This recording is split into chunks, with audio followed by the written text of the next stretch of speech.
Okay, mute that one.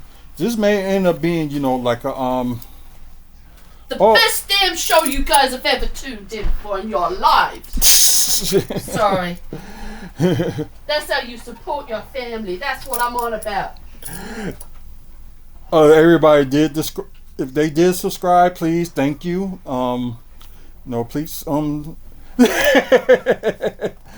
Amen. Glory to God. Yep. Damn straight.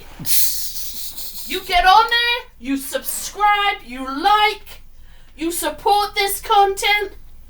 Because when this man's happy, his wife's happy. If his wife ain't happy, these shows don't happen because wifey ain't happy. Make this man happy. Come on now.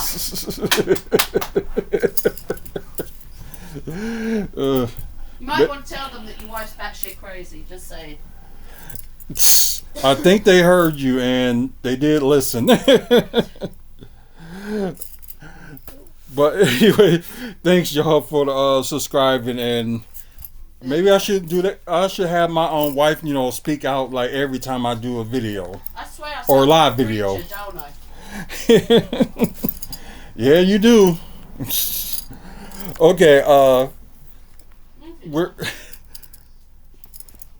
anyways, what we gonna talk about today? Y'all probably heard what I said live, so this is gonna be to the pre-recorded before we get started. We're gonna talk about this Bucks game tonight, and like I said, what a game! And it's like, winning, was it 3 of their last 4 games, or will they win 4 of their last 5? Yeah, they won 4 of their last 5. So we're gonna talk about that. A little bit of wrestling news and stuff like that. Maybe some nice scenario ideas about, some events that's going on, since normally, they will announce more, events from like wrestling wise, but we'll get to that. Talk about a little bit of comic book movie news, and also with something development that's going on in Milwaukee. So just say like an old favorite that used to be in Milwaukee has been torn down. So we will talk about that. But anyways, let's talk about this game first.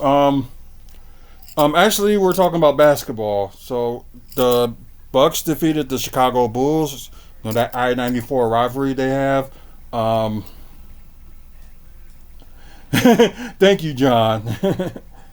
But yeah, 106-122, and of course, the same story. With them, they do good in the first half. Bucks, then third quarter, they kind of a little bit of slip, but then again, it's like Giannis has scored like, he said scored most of the points in the quarter. I think it was like 26 he scored in the third quarter.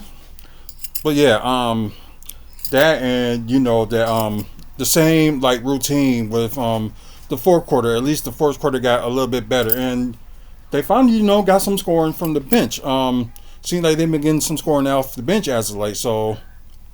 And plus, as y'all can tell, Pat Connaughton hasn't been playing for the last few games. So, that got to say something. So, I know there's people, they don't like Pat Connaughton, and, and it seems like he lost a step. Oh, yeah, so was I. Yeah, I always loved the Bulls in the 90s, especially, Michael Jordan, Scottie Pippen, had a little bit, B.J. Armstrong for the first 3 championships. Then Tony Kukoc was there for the next 3. So, yeah. Some of the games, I witnessed on TV, especially that one game that, was it the Bulls had got their 70th win? Yeah, I witnessed that one on TV too, and yeah, it was crazy. But anyways, like I said, it's good for, the bench, stepped up, and Brook Lopez is actually, starting to step up. Oh yeah, they was good back in the 90s, no doubt.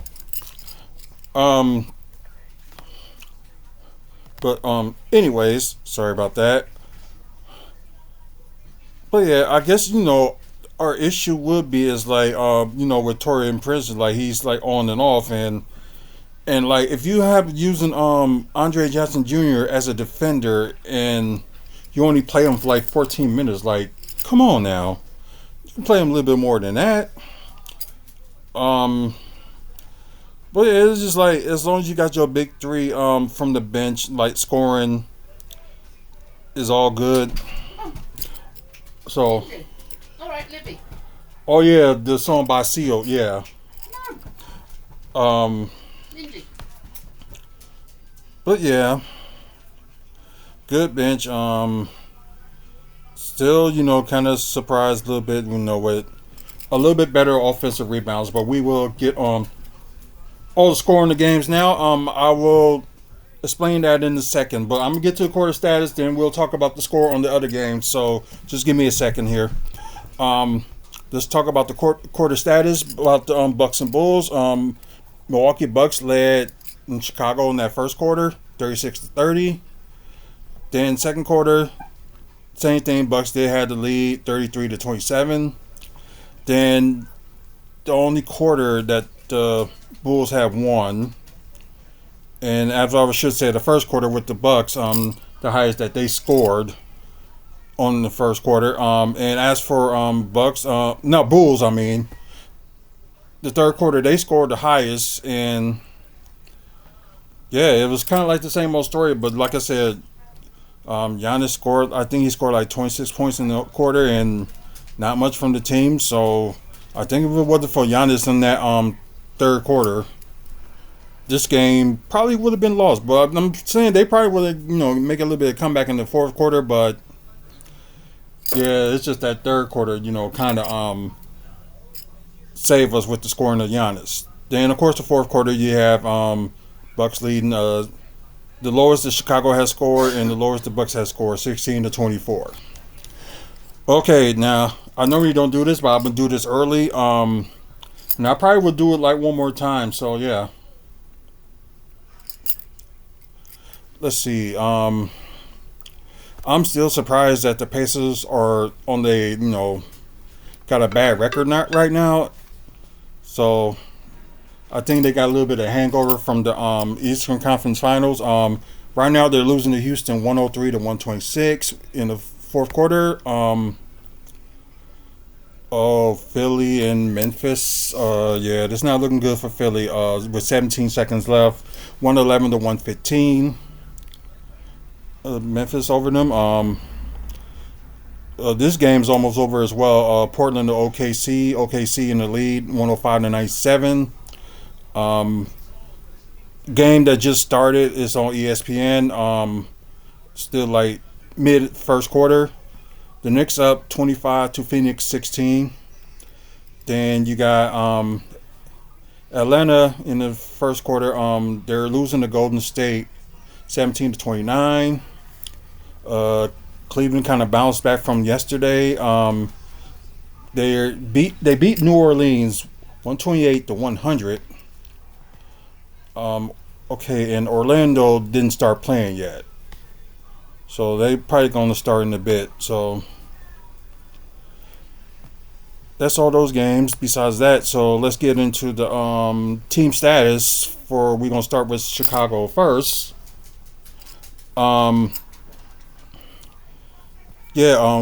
With Chicago, their field goal 41-88 with 46.6%. You might as well say that's like 47%. They did okay in 3-point shooting, 17 of 45 with might as well say 38%. And free throws, perfect 7-7, but it just seems like they wasn't attempting to like get to the free throw line enough. So 7-7, 100%. Yeah, this is kind of low for them. 5 offensive rebounds with a total of 33, 25 assists, 7 steals, 2 blocks, and 14 turnovers.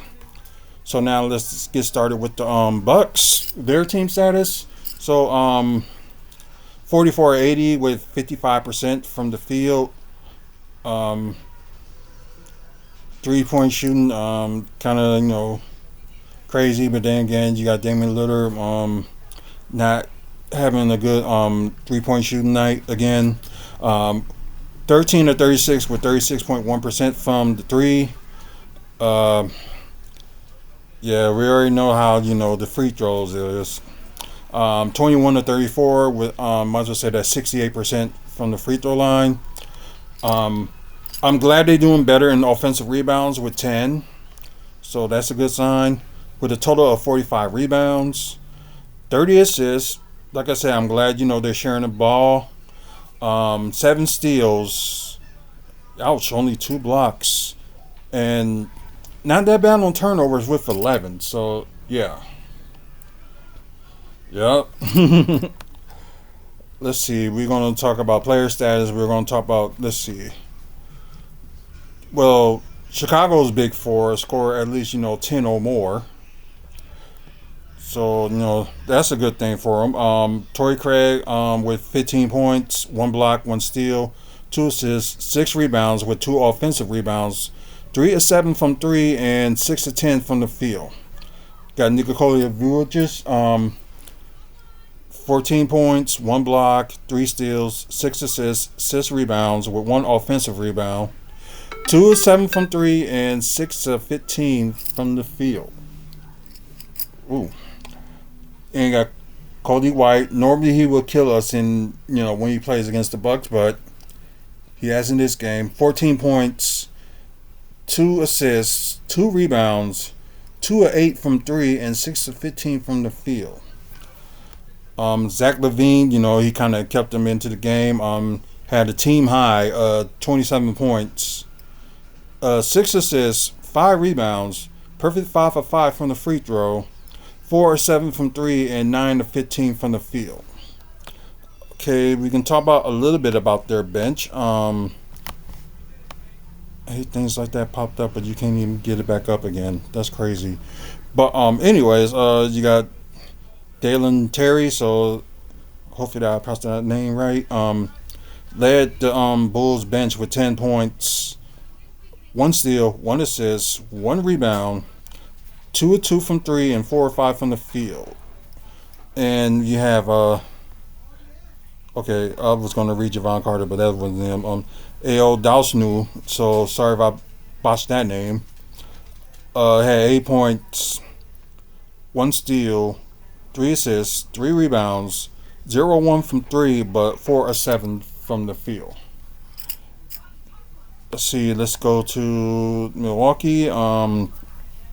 I guess we can just talk about our big 3 until Chris Middleton come back sometime next week, they saying, so we'll see. Giannis Antetokounmpo, of course, he had the team high 41 points. Well, had the game high as well. 1 steal. Nearly had a triple-double. 8 assists and 9 rebounds with 1 offensive rebounds. 7 to 14 from the free throw. 0-1 from 3. And 17 of 24 from the field. Not bad. Like I said, I like Brook Lopez has been stepping up as of late. He had 21 points, 1 block, 3 steals, 3 assists, 5 rebounds with 1 offensive rebound, but his rebounding just got to be a little bit better. 1 to 2 from the free throw, 2 of 5 from 3, and 9 to 12 from the field. Which is better that he's doing good in the field goal range. So yeah. Hawks. Yeah, I thought I mentioned him. Still in the first quarter. Almost the end of the first quarter. Atlanta 17, Golden State 36. So, anyways, Damian Lillard had 20 points. Let's see, 10 rebounds. So a double. No, 10 assists. I'm sorry, 10 assists. So that's a double-double for Damian Lillard. They say a second consecutive double-double. 5 assists. 5 rebounds. Sorry, 5 rebounds. Perfect 4 of 4 from the free throw, but 2 of 10 from 3 and 7 of 17 from the field.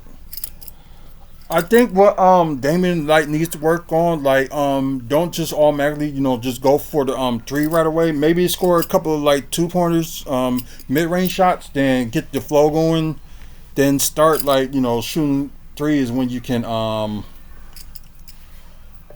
he can get the feel of it. So hopefully maybe something they can point that out. which team Larry Bird team scored.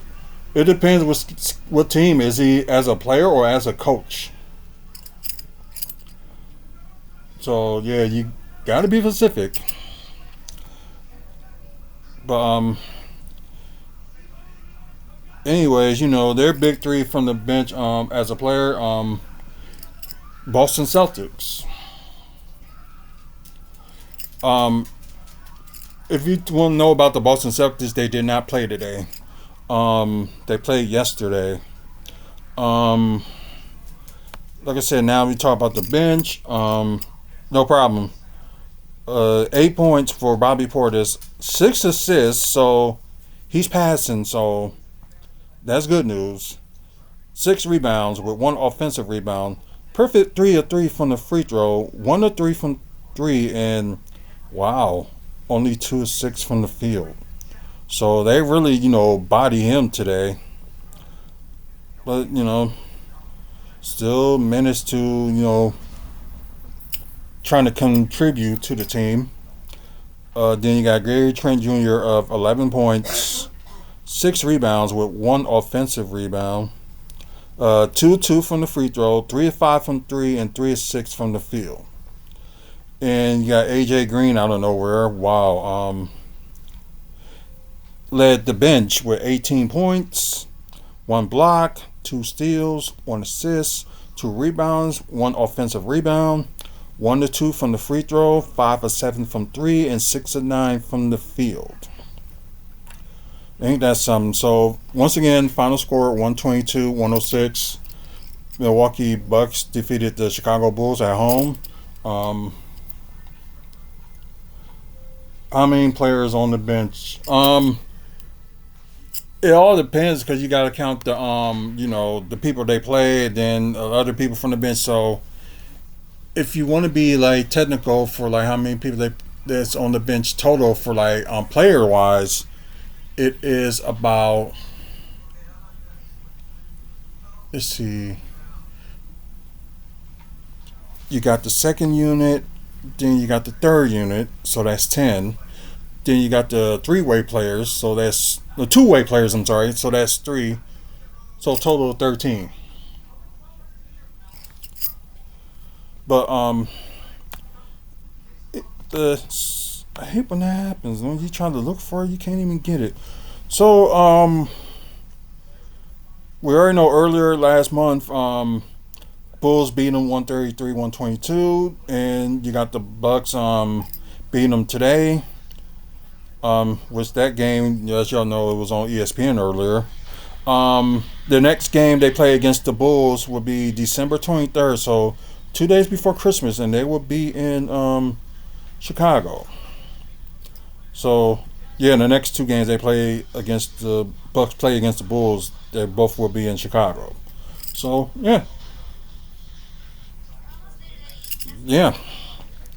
it's interesting. So 2 games before Christmas, then the last game they play them will be 3 days before New Year's.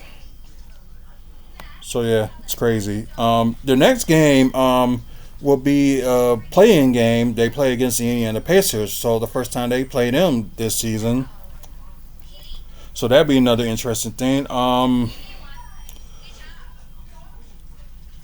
Should I even go to stats? So I'm just gonna go to stats anyway. We're not gonna look like at the top 10 or anything like that. Next Bucks game, if y'all didn't hear, it will be this Friday. They play against the Indiana Pacers in the NBA Cup group. So let's see. Okay, Giannis currently in first in scoring. He's tied for 3rd in rebounds. So it may drop a little bit today. Where did it go?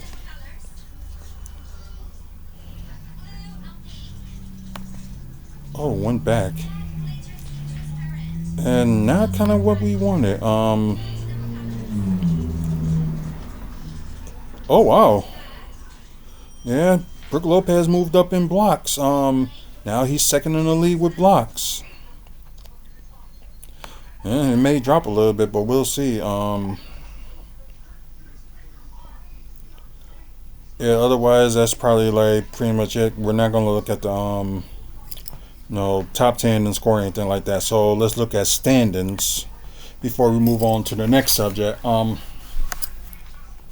many players on teams? 17. No, 18. I'm sorry. It's 18. I'm sorry.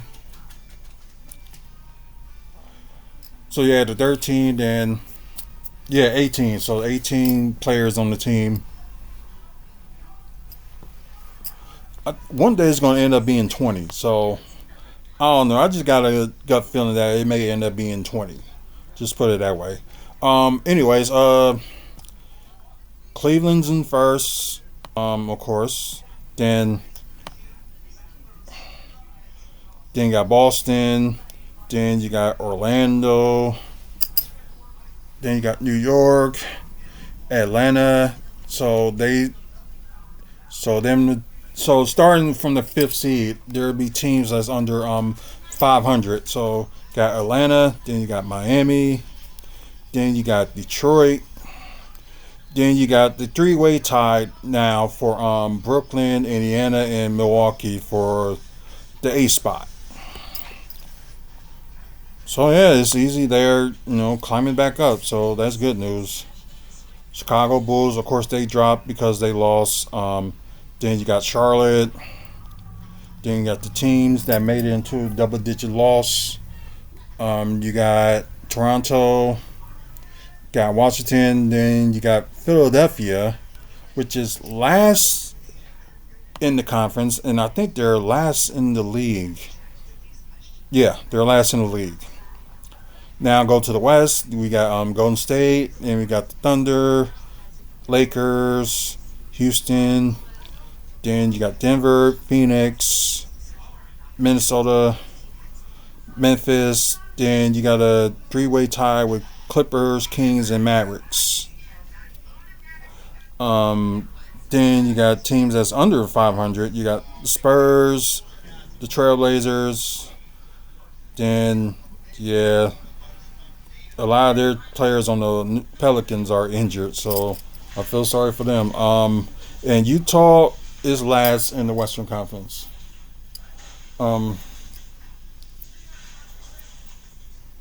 Hey, of course, enjoy your day tomorrow, and bless you too. So, we're gonna stop. Okay, there's one thing I'm gonna talk about NBA wise before we move on.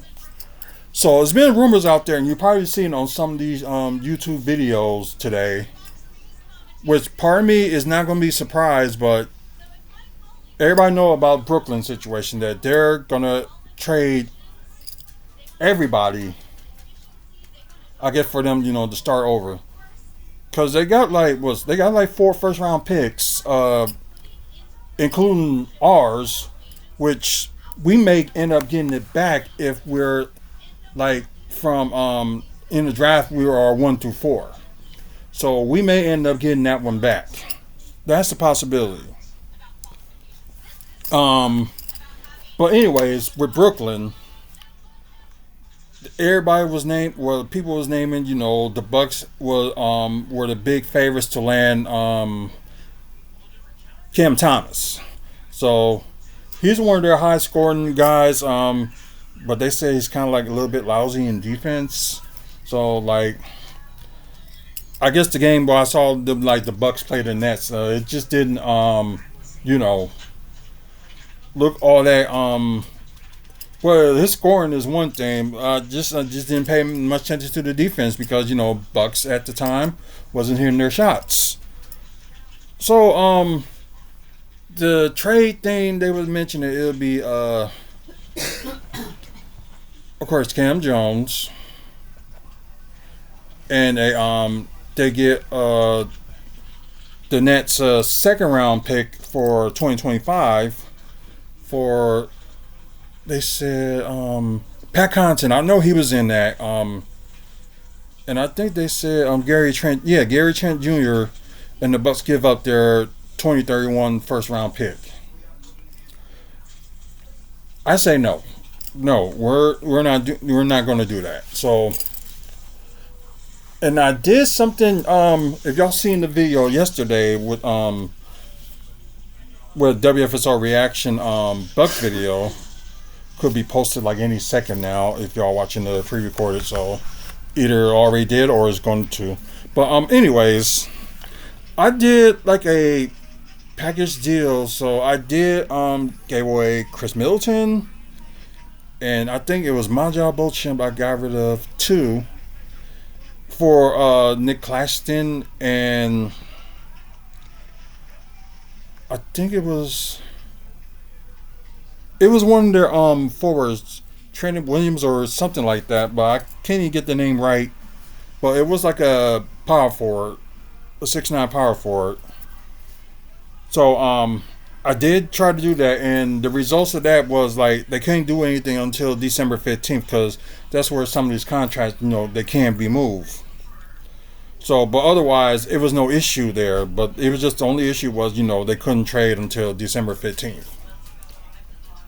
So, they would have, gotten Nick Claxton, the big man they can play, or he can play backup or something like that. And, there you go. At least better backup than Bobby, no offense. But I don't know, that's just me. But I think I would change that trade. With Cam Thomas for whatever. I may do a separate video on that later on, just to like talk about just for the fun of it, let's do it now. So let's see, NBA trade cap, because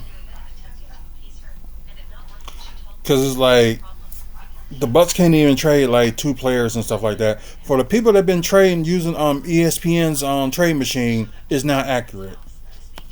So yeah, you can leave that one alone. Like I said, guys, they finally kind of updated Fansbro. If you want to do like accurate trades for like the NBA and the NFL, they're all accurate. So there's like no, I wouldn't say favoritism, but like something that they just can't like fix up. But anyways, so here's the thing. Let's see. Not Cameron Johnson, but where's Cam Thomas? Oh, he only making $4 million. So let's see what can work. So it'll be, let's just say we trade for these two. That would be 7. There'd be like 7.9 million, so close to 8. So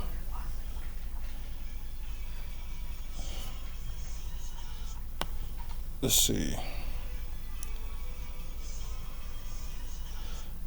And even they do like a 2-for-1, the Bucks wouldn't have the room to do that. So they may be the favorites, but it's like they're gonna have to end up,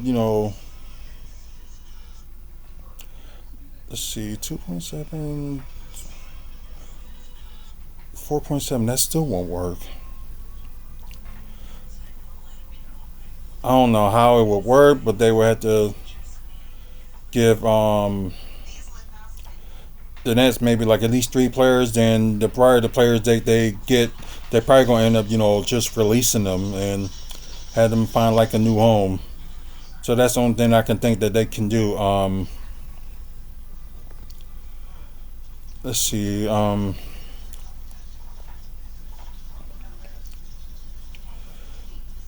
Maybe Jalen Wilson.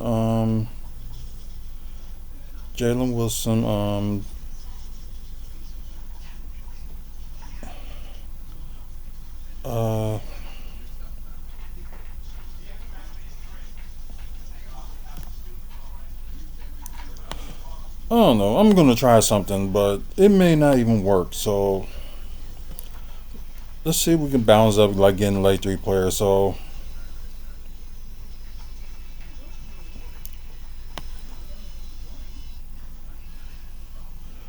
let's just say they end up adding see Chris Middleton, they end up getting Nick Claxton as well, and let's see what can balance it. So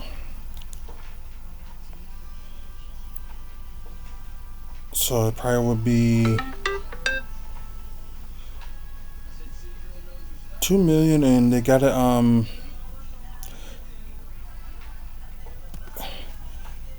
let me just try this.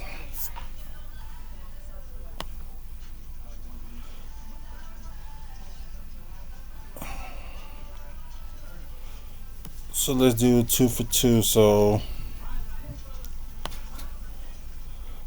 although the Nets can afford to get rid, Libby. increase this contract. So Libby. let's see. Now the picks. Libby. I kind of did this yesterday, but I said they can swap picks for 2031. Sorry, I hate when this happens. So Come on up. Come on. so I said 2031 swap. Sit down.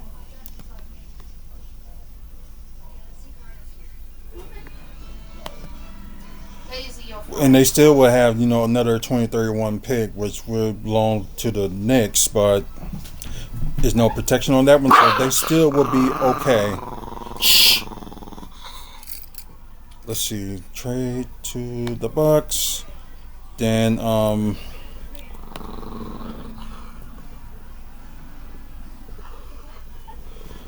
like I said, the Nets does have Milwaukee's first round pick, but it's protected from 1 through the 4th pick, which the way it's looking like right now, that is not going to happen. So most likely Milwaukee will end up getting that pick back. So let's just say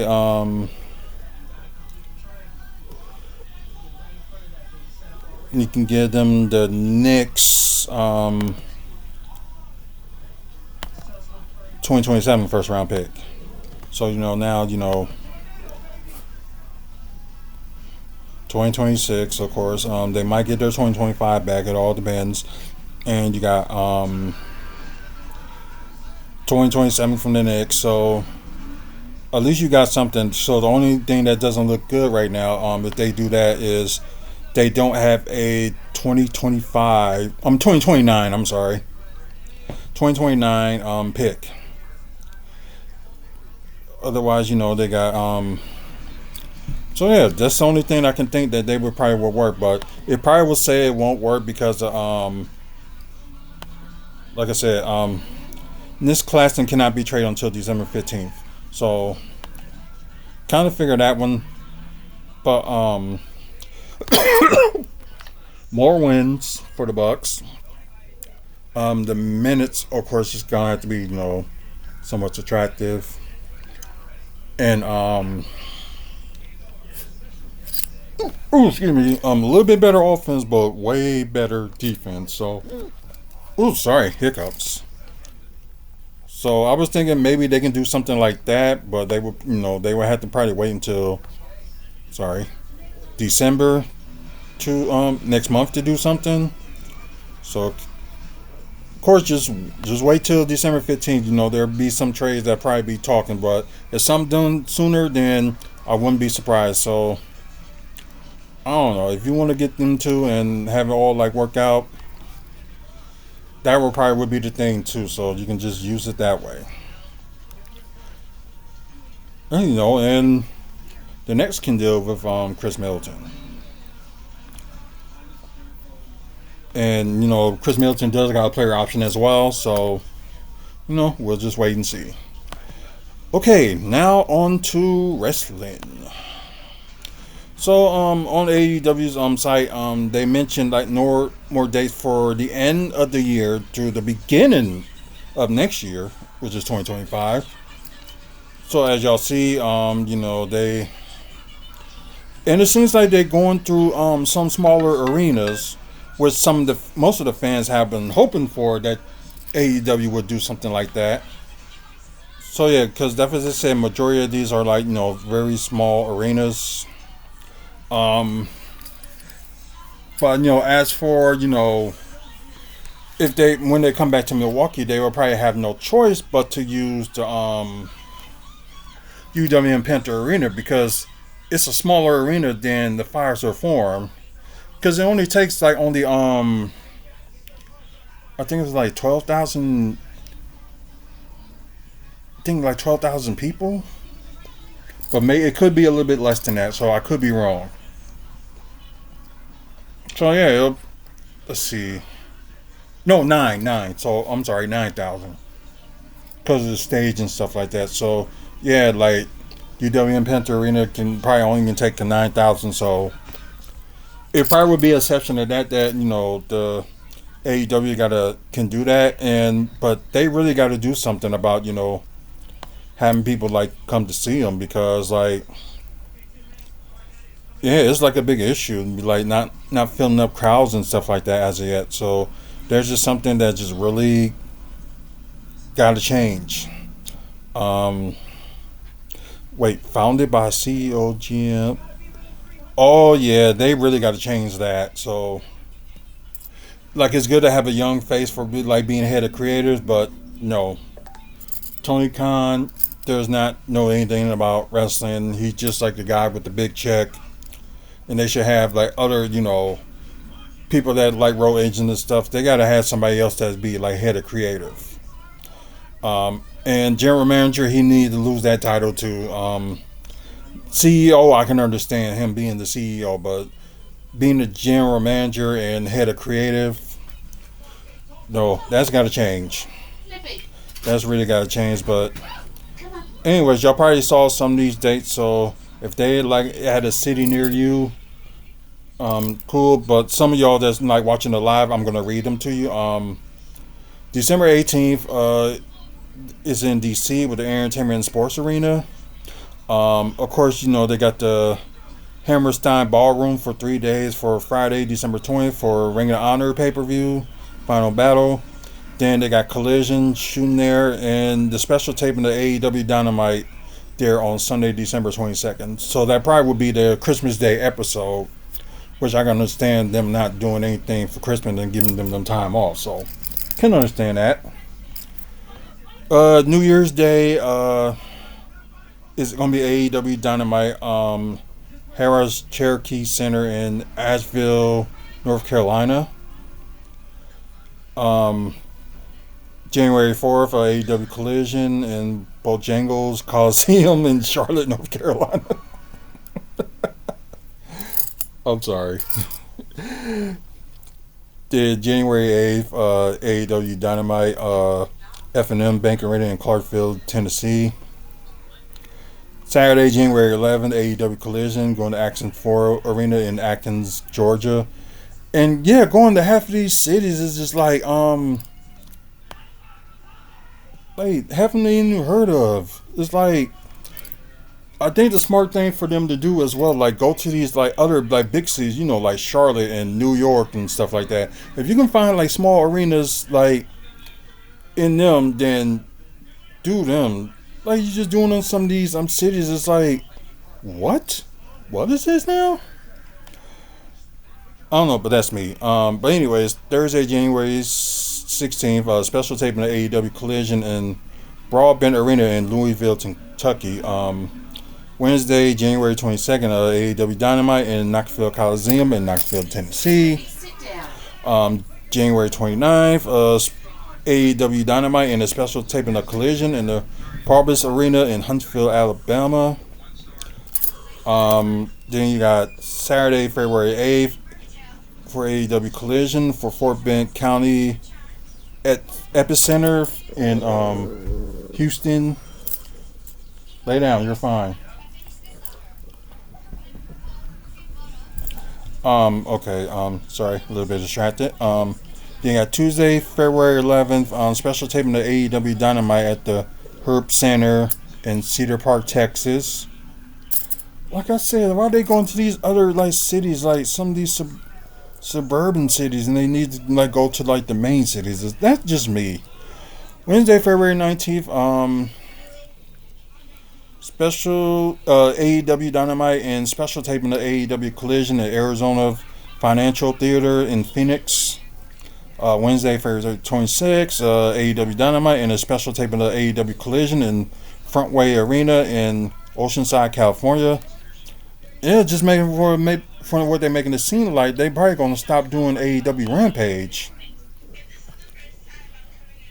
and that's just what it seems like. Anyways, continue on.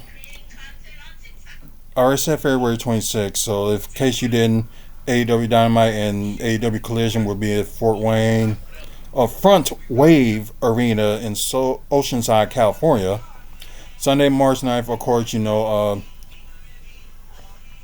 AEW Revolution at the Crypto.com Arena in Los Angeles. Then you got Wednesday, March 12th, AEW Dynamite and special taping the AEW Collision at Save Mart Center in Fresno, California. So additional dates for, of course, January, February, and March will be announced in the near future. So they're probably going to end up announcing those next month. So, for you AEW fans, just stay tuned and see when they come in your city.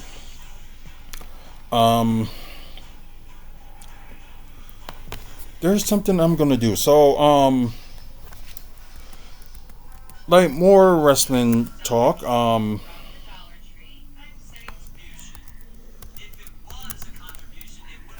Pfizer Forum.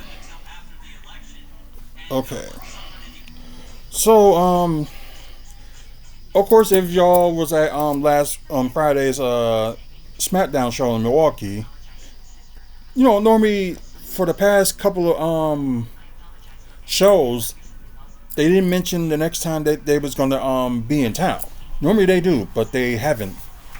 So looking at the dates in WWE so far, then you got looking at dates for the Pfizer Forum. So let's see, we're gonna go all the way up to March. So you got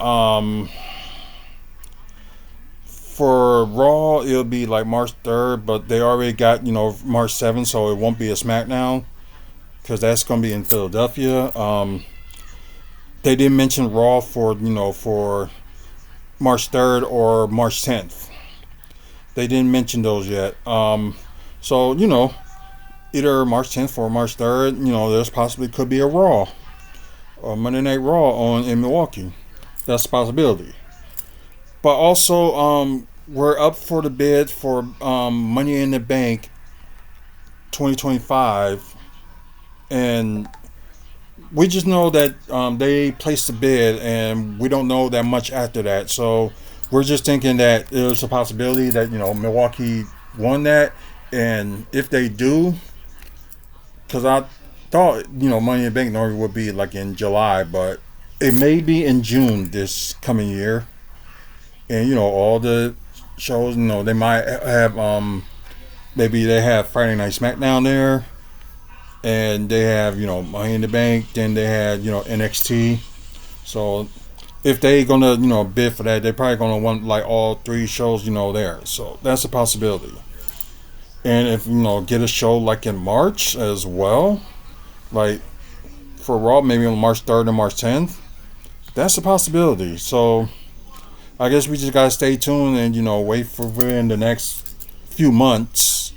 I'm about to say within the next few months, we may get something for January, February, and we already got January, February, but probably for like the rest of March and maybe a little bit of April. Then probably February they might announce more stuff. Maybe like May and June or something like that. So if they don't mention nothing no later than March of next year of like event at Pfizer Forum, then most likely we probably did get going to have Money in the Bank here in Milwaukee. So there's that talk, and there's talk about next 2026 in maybe February that we may have the Royal Rumble here in 2026. So yeah, That's huge if it does happen. So that would be cool. Let's try to see if there's any wrestling news to talk about. So I know I'm kind of sad about that too. That Chase U is no more. If y'all saw last night's NXT, so they all all Chase U try to interfere in the match and try to do what they can do, but just wasn't enough. But yeah, I didn't want Chase U to separate, but it sucks they did anyway. Oh yeah, Jay Cargill signs with a talent agency. That she can do more acting, and it's called a Pardonum Talent Agency. So it's like she'll be represented by the agency sports group. So probably advertise more on TV, and then also like give her like go on to acting too. So yeah, why not? Um, let's see, WWE Speed number one contender tournament lineup. Okay, they did that. So Candice LeRae is the current Speed Women's Champion, and she's going to defend that eventually. So we'll see about that.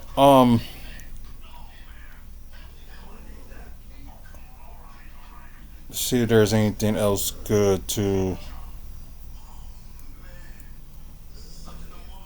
Okay.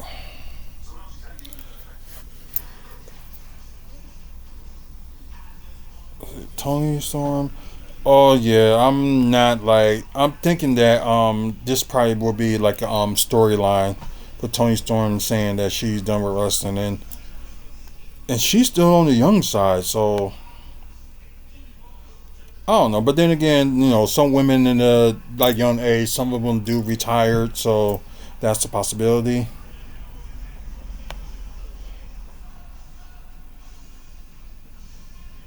And I guess that would be interesting to see, like, CM Punk explains why AJ Lee has returned to WWE.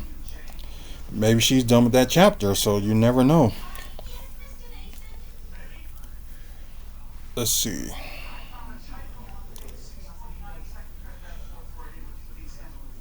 Let's see. Let's see.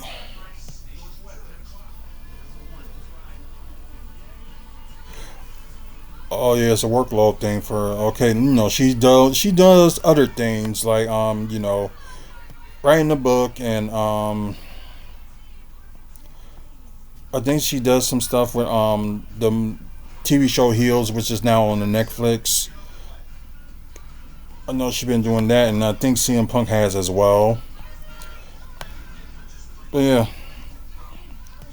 So and plus she was also involved, being the producer of Wild Women's Are Wrestling until her contract was expired last year. So yeah, writer and mental health advocate. So yeah, with her work sketching across books, screenplays, and more. Yeah. So yeah, she's a busy person. So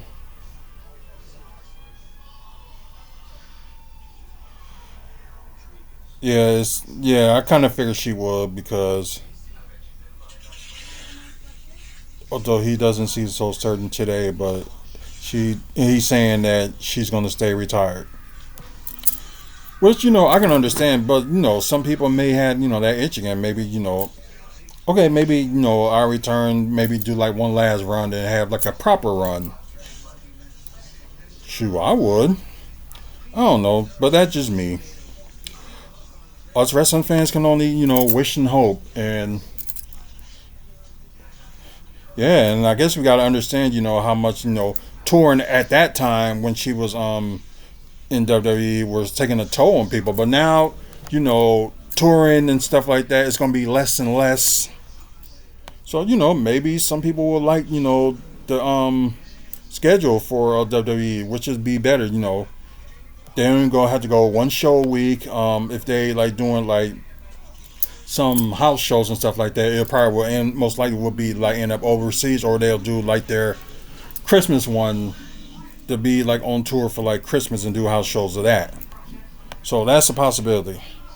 So I'm just glad, WWE, kind of understanding, the schedule thing and how much of a toll that it takes on them. And, kind of backing off. I think, it was done, although it had to took them to like get rid of Vince McMahon off as the CEO and all that other stuff. And him no longer running WWE. It was like a unique, assisted change. So yeah, it's cool.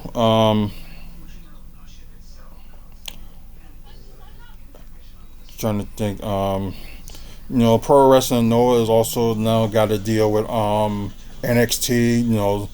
Maybe a few of their stars will come there. So we'll see how that one goes.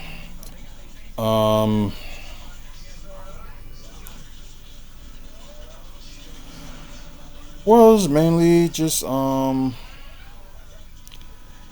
this really ain't that much to talk about like wrestling wise, so we're just gonna move on and just talk about let's see, because there's stuff to talk about when it comes to comic book movies. So mainly we're gonna jump into let's see if there was a story about Kraven the Hunter interesting.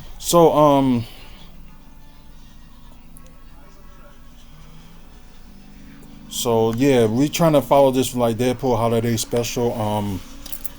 We don't know if they actually will do one or it's just like a commercial thing to promote, Deadpool and Wolverine for Disney Plus. So they kind of did like show like a little bit of that commercial out, but let's see what this one talk about.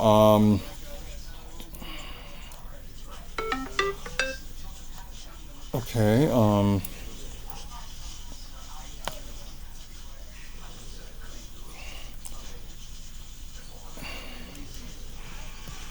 Let's see. Disney had turned Storytime with Deadpool into an all-new Storytime with Deadpool holiday special. In a 10-minute show, Deadpool filled with holiday cheer and here to share some new super special seasonal stories. Okay.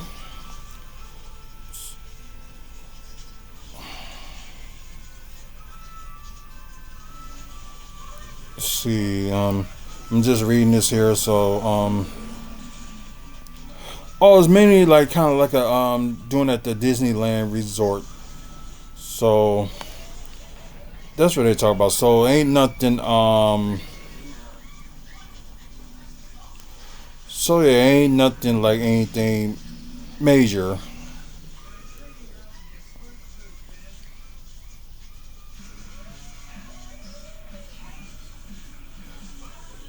So yes,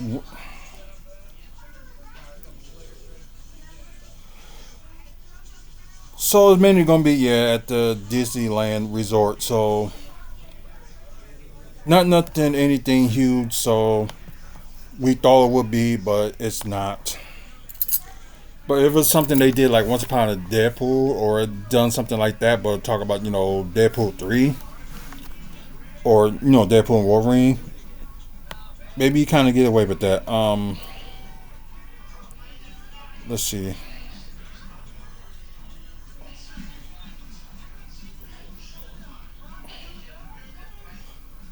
Let's see.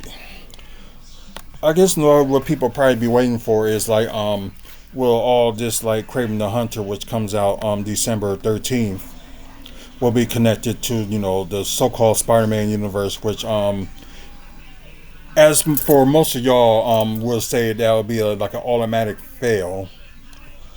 But there are some of us, and especially like hardcore fans, that will like watch it anyway. But there are some hardcore fans that take it to the extreme because every time you have like a Spider Verse, like you have to have like at least a Spider-Man on there. That's not always the case because if you want trying to get to like a villain or like a ally's backstory, you got to do that.